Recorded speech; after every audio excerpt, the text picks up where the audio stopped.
Hello and welcome to the STEM Inspiration Awards 2020. What a year we've all had. No one more so than young people everywhere, their teachers, parents, families and those that support them. Yet despite the huge challenges, I'm delighted that we have so many stories of great STEM inspiration to share with you, with this year's STEM Inspiration Awards recognising the individuals, organisations and clubs who have carried on, through virtual means as well as face-to-face when they can, inspiring young people in science, technology, engineering and maths. Never have we been keener to celebrate the initiatives and individuals which make a real impact, sparking an enthusiasm for STEM subjects and helping to deliver a world-leading STEM education for all young people across the UK. This year's STEM Inspiration Awards are again kindly sponsored by UKRI, with vouchers for each award winner to be donated to a school of their choice. The STEM Learning Board and the whole of the extended team thank UKRI for their continuing support, and I'm delighted to hand over to Professor Dame Ottoline Laser to tell us more about the awards.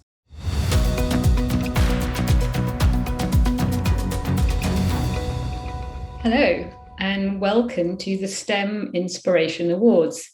It's great to be joining you from my kitchen here in Cambridge, using the power of technology to be able to say a few words to introduce this extraordinary event. I think the programs that are really celebrated by these STEM Inspiration Awards are absolutely crucial.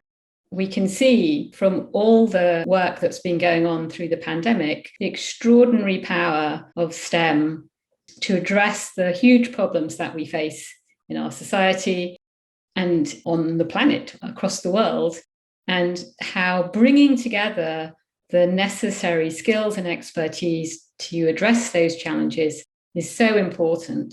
And that's why it's crucial that the research and innovation system and that the STEM community is as diverse and as creative and as dynamic as possible so that we really can tackle those problems. And that means we need a huge range of different kinds of people to come into the system to bring their amazing skills and talents to bear on those problems. They bring young people into contact with people who are actively working right across STEM in the economy, in the education system, just showing up as a person, contributing to STEM and showing that it's people, all kinds of different people who can find all kinds of different varied and really rewarding careers in the STEM system is crucial. And then, of course, the particular activities that are celebrated by these awards, I think, are really important. UKRI has as a key part of its mission, its guiding vision really, is to foster a research and innovation system to which everyone can contribute and from which everyone benefits. And inspiring young people with that vision is a key part of what we need to do. So we are really proud and pleased to be able to support the STEM Inspiration Awards and some of the major strands that run through that. So, of course, there's the wonderful Ambassadors Programme, where thousands of active researchers volunteer their time to go into schools and clubs to say something about what they're doing and why it's exciting and show that it's people, proper, normal people who can contribute to that system.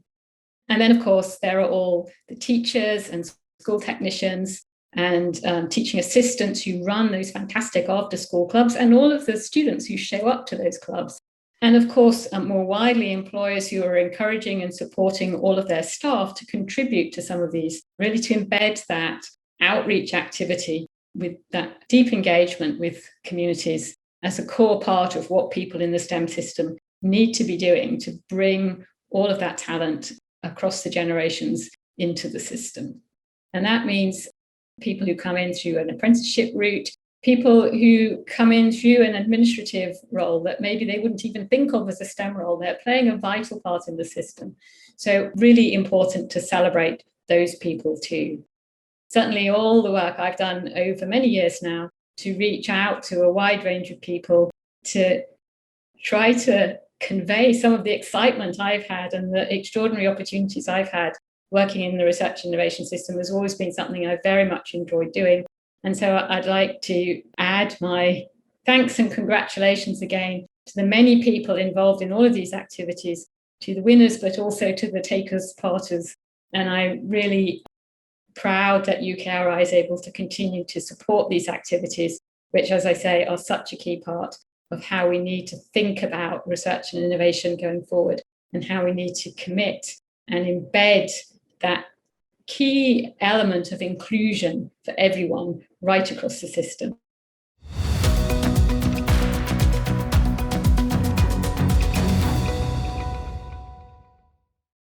Thank you very much, Yvonne and Ottiline. Our first award recognises those employers who understand the importance of STEM education to future STEM careers. In fact, for these awards, we have chosen 2 winners, both operating at very different scales, but both showing an impressive commitment to young people. So let's start with our first of 2 awards. I am pleased to announce that our first winner of the Inspirational STEM Employer is Steve Markham from STM Quality. Steve Markham is a self-employed business owner operating as a sole trader. So the fact that he has volunteered over 240 hours as a STEM ambassador is a huge achievement. This year, he has embraced online activities, recording videos and supporting teachers throughout the various COVID-19 restrictions.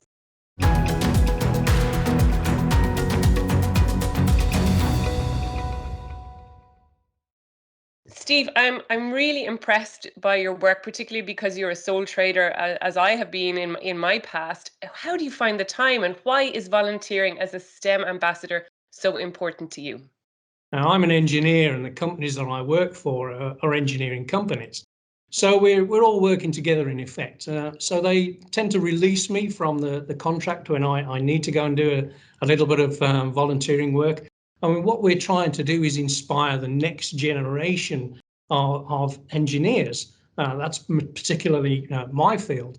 Unfortunately, we all seem to be growing old, and there's not enough new talent, young talent coming into the industry. So I like to spend the time going into schools and talking to non-school groups about the opportunities, the type of work that engineers do, and to destroy any misconceptions that youngsters might have. So it's important that we get over to young people the range and the variety of work that engineers can do. So how have you found volunteering under the COVID-19 restrictions? That's meant a lot of changes to you. Yeah, it has. I've only been a volunteer since April 2019, so it's really not very long at all. And the first year was pretty much spent actually face-to-face, going into schools and non-school groups. Now, a year ago, that completely changed with the effects that COVID had. But one interesting and very useful opportunity came around was the fact by doing many online talks and demonstrations and activities, I was able to reach a huge number, a much wider network of people that I wouldn't have ordinarily done. Now, I'm based in the northeast, so primarily most of my face-to-face travels were fairly local, within 20 or 30 miles of home. Now I've been working with schools in Scotland, on the south coast, the east coast, the west coast and Wales, so pretty much all over. And I think that's a great benefit. So we've actually broadened, and it's been a better experience for ambassadors to shout out and say, look, here we are, come and use us. We're available online, just put an activity there and we'll try and respond for you. So also, as someone who has a business, I'm interested, how has volunteering helped your business? Now, I've recently been working with schools, some on the south coast, many in Wales, all through STEM hubs. And generally, those hubs perhaps wouldn't have heard of me. I think it's been very useful to help publicise my business. I'm gaining followers on YouTube and Twitter and the usual social media that I'm doing, which perhaps I wouldn't have done had I not had the opportunity to do many of these online talks and presentations. So finally, Steve, can you tell us which school you have chosen to award the prize to? Yes, it's a local school in Newcastle, and that's called Walker Riverside Academy. I had the opportunity to go and work with them on an event in my early days. And as they're very local to me, that was the school that I've chosen to award the prize money to.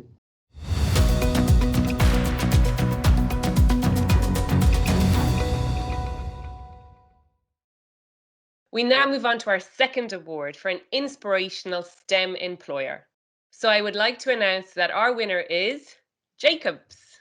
Jacobs have done a tremendous amount to support STEM education and STEM careers over the last 10 years.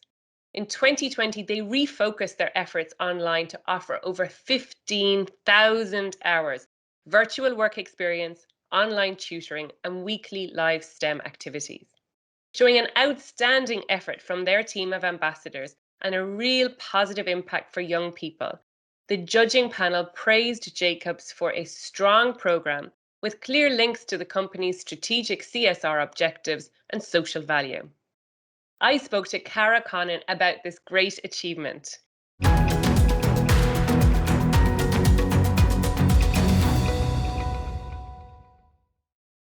Congratulations to all the team at Jacobs for a great job done. Thank you very much, Tara. I'm Cara, I'm STEAM Lead for Europe at Jacobs, and I'd like to wholeheartedly thank the Virtual Initiatives Working Group and all the ambassadors who've contributed their time and their enthusiasm to make this programme a success. Cara, can you tell us a little bit more about how Jacobs have offered work experience online? Yeah, absolutely. So since the pandemic began in March last year, the UK STEAM ambassadors developed and delivered a set of virtual initiatives to support the parents and the pupils of Jacobs and our partner schools. We spoke to teachers and we gained feedback on what they wanted from Jacobs. And from there, we created a virtual work experience programme that over 500 pupils have now been through. We set up a tutoring service to support all school subjects, and not just the STEAM ones. We presented weekly live streaming workshops and are in the process of recording video experiments and creating a globally accessible virtual careers fair. So what the pandemic has taught us is that we can create incredibly beneficial educational experiences to pupils around the world who we'd not normally be able to reach just for geographical reasons. Cara, you also sponsor a number of schools directly through 3 Enthuse partnerships. Can you tell me why this direct support is important to Jacobs? So Jacobs already has a very full STEAM engagement programme in the UK, but often the activities are ad hoc requests from schools. So these partnerships give us a set time frame to develop ideas and programmes, which will mean a consistent delivery of a high quality educational programme. And these partnerships allow us to showcase what Jacobs can offer, which can be structured around what the staff and the pupils actually tell us that they need. Jacobs has a range of employee networks which support the diversity of staff. How do these networks equip your employees for the volunteering work that they do? So inclusion and diversity is at the core of who we are as a company. So by leveraging these networks, we can incorporate STEAM and a positive growth mindset into all areas of society through the ambassadors who have similar backgrounds, who understand the challenges that these various groups face, giving Jacobs a really unique style of STEAM engagement. We have a bring your whole self to work culture, encouraging our employees to be open and understanding of each other's choices and not being afraid to show what's important to them as an individual. So by having this ethos in our day-to-day business, we can extend this to pupils and to the teachers that we work with to ensure that our ambassadors have a tolerant and open-minded attitude throughout our STEAM engagement. Yeah, thank you so much. I love that you take this fabulous focus you have on diversity and inclusion and apply it to this volunteering that your volunteer work, that you're doing to promote STEM in schools. It's fantastic. Finally, Cara, can you tell us which school you have chosen to award the prize to? Yes, absolutely. So I've liaised with our STEAM lead for the Manchester office, Karen Motorshead, and we've chosen Trinity High for the prize money as we've got a former student from that school joining us on an apprenticeship through one of our Jacobs Work Experience weeks. Thank you, and warmest congratulations to you and all the team in Jacobs. Thank you very much.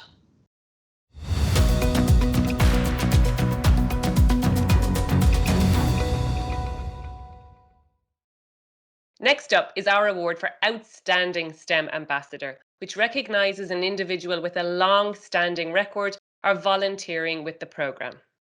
I am pleased to announce that our winner for this category is Neil Chatel from Rolls-Royce. Congratulations, Neil. Neil has been a STEM ambassador for over 25 years, volunteering in a wide breadth of activities across all age groups, including the Rolls-Royce Schools Prize for Science and Technology. He is a committed role model, encouraging his colleagues to volunteer, as well as in inspiring young people. Neil's support for the Talent 2030 project has made him a key individual, helping Rolls-Royce to reach 25 million people through their education programmes and activities by 2030.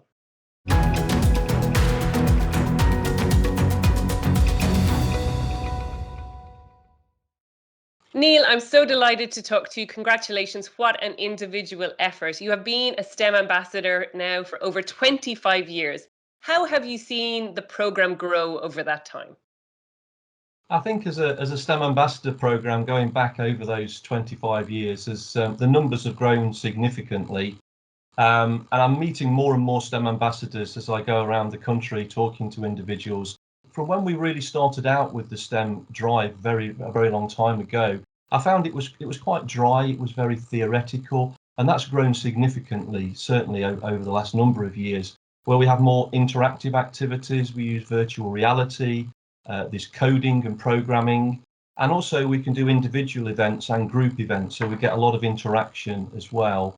And I think the skills that we develop for the individuals as we go forward, they're also useful in any sort of industry as well. So things like collaboration, creativity, and problem solving, of course, that can be used across the board. Looking at the real world as well, it's really helped the individuals from primary education all the way up to university level, actually having somebody work with them and talk to them about their experiences and how they've interacted and how they've got to where they are within the company. So I'm also inquisitive, of all the projects you've been involved in, which are you most proud of? Wow, over 25 years, it's very difficult to select I can one. imagine. So I think, first of all, I was asked to actually do a talk to a school in the local area. And the school was a secondary school, but it was for students that had been omitted from mainstream education because of behavioural problems. But the benefit and why I'm very proud of that is I went to talk to these individuals about my experience and my journey. And in some ways, it was a little bit, in my early years, very similar to them. The lecturers at the college said to me afterwards that he's never seen them so engaged, because I think they could relate to me and they could relate to my story as well as their story and the different directions that I took in that. So finally, Neil, can you tell us which school you have chosen to award the prize to? So I mentioned earlier that I've been heavily involved in the Rolls-Royce School Prize for Science and Technology, and at the moment the school that I'm mentoring in that programme is Ryder Haynes Primary Academy in Warsaw, and I chose them for a number of reasons. It's quite a small school in a sort of inner city area, and their project was how will technology help us in the future. So they're looking towards the future. And they're looking at that in different ways. One of them is in the home, so they're looking at recycling. They're looking at agriculture, and they're looking in industry for the future. So they're looking at healthy food, and they're looking at the water cycle. And this particular one was really looking at the sustainable future. And of course, we need to look at that around the whole industry at the moment. So that's who I've awarded the prize to. Thank you, Neil, and our warmest congratulations on your award and your achievement. Thank you very much. Really appreciate it. I'm absolutely over the moon. Thank you.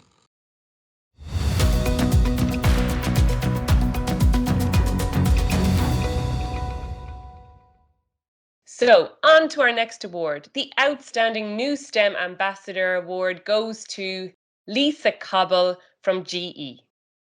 Lisa became a STEM ambassador in January 2019, having already been a STEM inspiration lead at GE. Since then, she has been seriously proactive in her volunteering at the company, running lunch and learn sessions with winning enthusiasm. Lisa also led training for other STEM ambassadors, helping them to increase their volunteering. She has already given over 100 hours as a STEM ambassador in the 2 years she has been involved. Brilliant work, Lisa.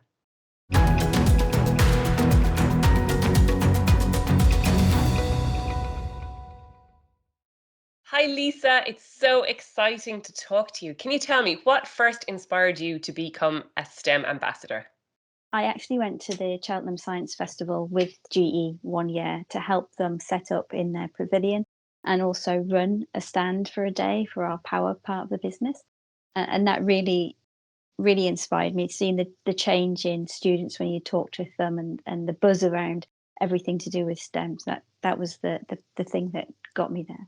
And that day on the stall, what were the things that really got the kids engaged? We had our visual headset, and so they were going through power plants and you could see them all, that their movements and the inspiration that they were all excited about different parts of the power plant, and showing them different parts of the grid as well, and the power that was being supplied across the UK live. And can you tell us more about the Girls and Technician Engineering workshop that got you first interested in engineering at school? Yeah, absolutely. That was a whole week out of school, where it was run by 3 different parts of the industry, if you like. There was Coventry University, there was what was GEC, Alstom large steam turbines, and then Land Rover. That between the 3 of them, we'd spent different times, different days and sessions with them at the test centre at Gaydon, and then Coventry University building bridges, and it was just fascinating, all the different elements that were in STEM. And it also made me remember that my granddad had been a draftsman at what was Parsons in Newcastle, is now Siemens. It just really shows for me the value of all this work as STEM ambassadors, and the value in this for the companies too. Like that, that back in your childhood has had a direct influence on the path that your career has taken. It's really amazing. Yeah, it was great because as well, I know we still got Crest Awards, but this was my bronze award from that event. It was a whole week, so it's very well preserved because it's been in my record of achievement ever since. So it's just a nice thing to have to look back at as well. So what's also amazing, Lisa, is that you've managed to continue volunteering during the pandemic and all the restrictions. So what have been the key challenges there, or maybe even some unexpected opportunities? Yeah, absolutely. The challenge is obviously there's no face-to-face. It was almost like a pause and a smack, and how do we get past this? Because there's still learning that has to be done. There's still inspiration. There's still that academic cycle that needs support. And it did take a while for me and for the GE ambassadors to suddenly think, how can we do this? So we did switch one of our programs to a virtual program. That's the #STEM Together program. And so we've invented new projects and activities to go online, which has been fantastic. We've promoted that across the whole of GE. And then me personally, it took me a while to realize there were so many virtual opportunities. And then suddenly the whole world opened up as far as STEM is concerned. So the advantage and the brilliant part of this has been that you can be in Scotland in 1 minute and down in London the next. Lisa, can you tell us, which school have you chosen to award the prize to? Yes, I've chosen Bishop Ullathorne Catholic School in Coventry. I've worked with them just recently through some CPD training that we supported, and then myself and another colleague have been working with them through their DT department. So I'm super proud and excited to be able to give them that award. Oh, well, I'm sure they're going to be so grateful, so exciting for them as well. Thank you, Lisa, and our warmest congratulations. Thank you too.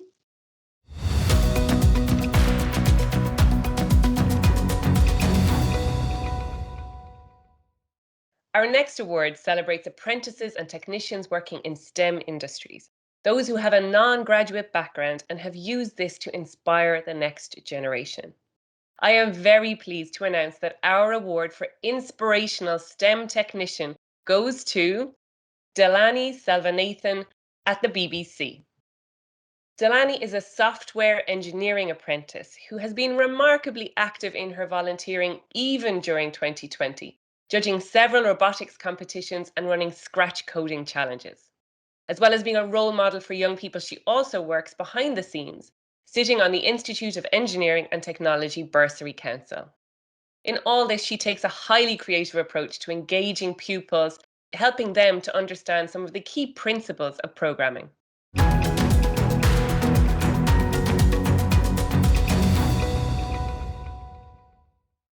So, Delaney, congratulations. It's so amazing what you've been doing. You've packed in a lot of volunteering during your time as an apprentice. Has that also helped your career development? Yes, definitely. I would say that I've learned a lot of different skills over time, such as communication and confidence. I remember starting as an apprentice, I wouldn't, talk to people, start conversations, but then over time I was interacting with young people, talking to different people in STEM. I'm really passionate about robotics, and I was able to get involved in the first Lego League and the Big Bang Fair, volunteering as a robot design judge. And I was able to get an in-depth sort of experience in robotics, which has helped me develop my passion for robotics. Wow, it's amazing. I mean, it's an area I'd love to know more about. And Delaney, why do you think it's so important for young people to have role models like you? At school, I feel like it's not being promoted as much, STEM sort of subjects. And I feel like that having these role models, you have these different sort of people from different sort of engineering industries inspire young people to pursue a career in STEM because they have an idea of what that sort of role has. And tell me, were you always interested in engineering or robotics, or this is, how did you develop this interest? It started all with my dad. He was like an engineer builder himself, and he would always ask me to fix things with him. And that's when I developed the interest in fixing and building things. That's where it all started, going into software engineering and soon robotics. And tell me, I'm intrigued about this. I've heard something about a peanut butter and jelly challenge that you issued to some of the pupils. Can you tell me more about that? Every year, BBC does this sort of workshop to inspire young people in the different design and engineering roles out there. And mine was software engineering. So my peanut butter challenge was that I had to pretend to be an alien who escaped from Area 51. And the young people had to explain how to make a peanut butter jelly sandwich. But as an alien, I don't know these English sort of terms. So they have to try and explain what each sort of object means. As a software engineer, when you program, the computer doesn't know what you're talking about. So you have to write everything in detail and explain everything in detail. Delaney, finally, can you tell us which school have you chosen to award the prize to? Yes, the school that I've chosen is the John Chilton School. It's a special needs school. And this kind of relates to me personally because I also have a learning disability. I'm dyslexic. And I know how expensive it is to get the correct equipment to help you do what you enjoy the most. And I'm hoping in the future I can get involved in these workshops and inspire these young people to pursue a career in STEM. And even in the BBC, it's quite diverse. We have all sorts of people working there. Young people need to know that, you still have a chance to work in STEM. So don't give up on your dreams.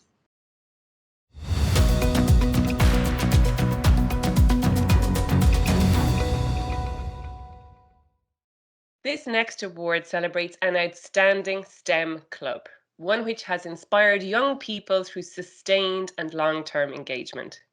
So I am glad to announce the winner of our Inspirational STEM Club Award is Ramsden Primary School STEM Club. Ramsden Primary School STEM Club is making a difference to pupils in a school in an area of high deprivation. To do this, they have used their own resources and connections with external organisations, including local farms, the BBC, and the Royal Microscopy Society, to engage their pupils. They have gone from strength to strength by working creatively and addressing some challenging societal barriers. The club is often oversubscribed and buzzing with energy. It makes a clear impact across the school and even got a mention in their latest Ofsted report. I spoke to Francesca Campbell, who runs the club.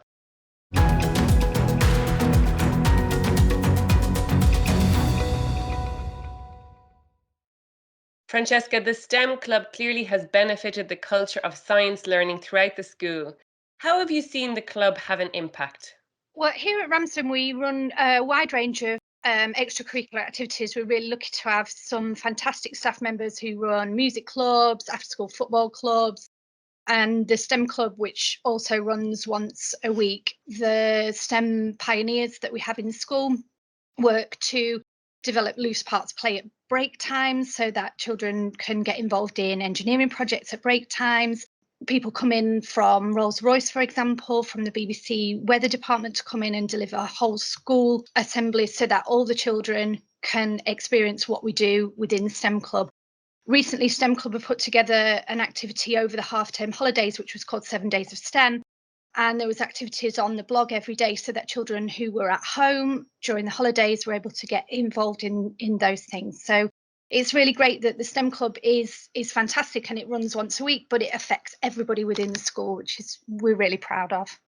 Another thing that has been a characteristic of your club has been embedding STEM careers knowledge into the club. Why is this so important? Our children come from a low socioeconomic background. And a few years ago, we did some research with a major university to develop what were those areas of poverty, what were their main barriers to learning. So we're not just talking about material poverty, but we're talking about poverty of experience, poverty of aspiration. Within that poverty of aspiration, we're working really hard to widen the children's knowledge about some of the careers that they might want to go into. When we first surveyed the children, most of them wanted to be footballers and TikTokers. Our school motto is fortune favours the brave, and we will absolutely support those children who really, really want to do that. But in truth, how many of them are going to go on to be professional footballers and professional YouTubers? Whereas that wider range of STEM careers that are available to our children, that's what's going to give them real impact in the real world. So poverty of aspiration is something that's really, really important to our whole ethos within school. And STEM Club really, really allows me to make that exciting and interesting and bring those real world examples to our school. Oh, it just sounds so inspiring. And so, yeah, talking about real world examples, you got the pupils presenting the weather with some kit that you got from the BBC. How did that go? That sounds fantastic. It was a really good day. So the BBC Weather Department came in, set up the classroom as a TV studio, set up a green screen and everything. It shows how we at STEM Club can work with other members of staff. So we've got a really great ICT coordinator. She helped us to set up green screens in other classrooms so that we were able to build on those English elements and those kind of things children remember. They'll remember that much more than sitting in a lesson watching a PowerPoint. Thank you so much, Francesca, and warmest congratulations to everybody that's involved in Ramsden Primary School STEM Club. Well done. Thank you so much.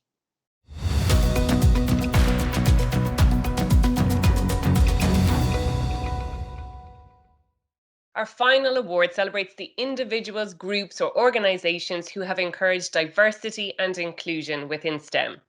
So I am delighted to announce the winner of our award for outstanding contribution to widening participation, diversity, and inclusion in STEM. The award goes to Farrens for their work on the South Lake Leisure Centre. While building the South Lake Leisure Centre in Armagh, Northern Ireland, Farrens also incorporated a first-class education programme, looking to strengthen the local community and use STEM to boost the children's education and future career prospects. Lots of activities centred on widening participation, from site visits and work experience to engineering challenges and careers skills sessions. The judges praised the project as an exemplary case of building community engagement. I spoke to Sarah Farren about the project.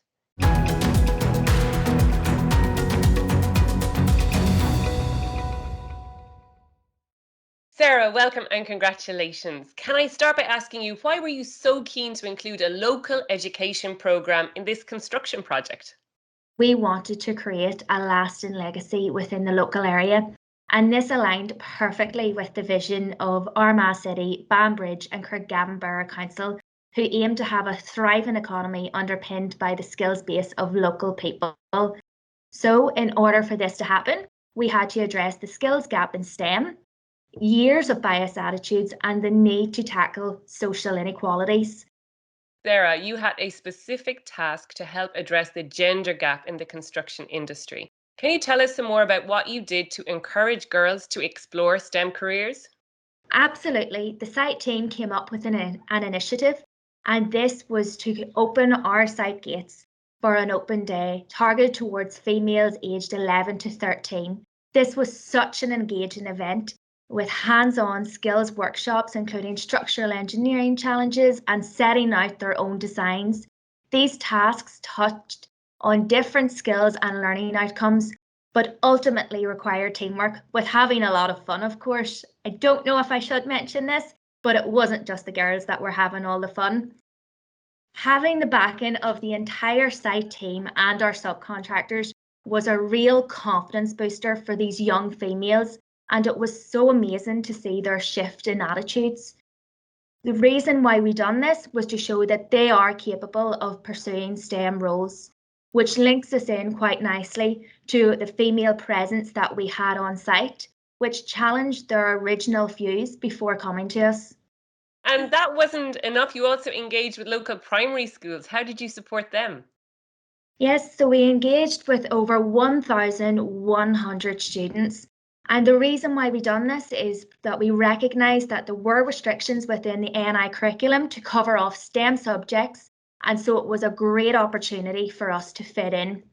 The children participated in a wide range of STEM activities, including building bug hotels, which involved design, creativity, sustainability, engineering, group work, and what would it be without a little bit of competition? One thing that did stand out was an 8-year-old child who was a neighbour of our site had said to me it was the best day of his life having engaged with activities. And for that was just amazing for us. It must be amazing for you too to get that feedback from a kid and know that your volunteering hours are making a difference. Absolutely. It's knowing that we're making a real impact on people. I myself live within Armagh City, Banbridge and Craigavon Borough Council, and so I'm heavily invested in leaving a lasting legacy and have continued to nurture established relationships beyond the lifespan of the project. There has been evidence already that we have left a lasting legacy, as a female attendee at one of our schemes has recently been awarded an apprenticeship with ourselves. Congratulations, and all that's left for me now to do is to ask you to tell me the name of the school that you have chosen to award the prize to. So, due to the sheer volume of people that we had engaged with, unfortunately, we just found the decision was far too difficult. So what we had done is all of the primary schools and secondary schools that we had engaged with were put into a hat, and the lucky winner from the draw was, drumroll, Lurgan College. Very good. Congratulations to Lurgan College, and thank you to you, Sarah, and all your colleagues for the amazing work that you're doing. Thank you very much.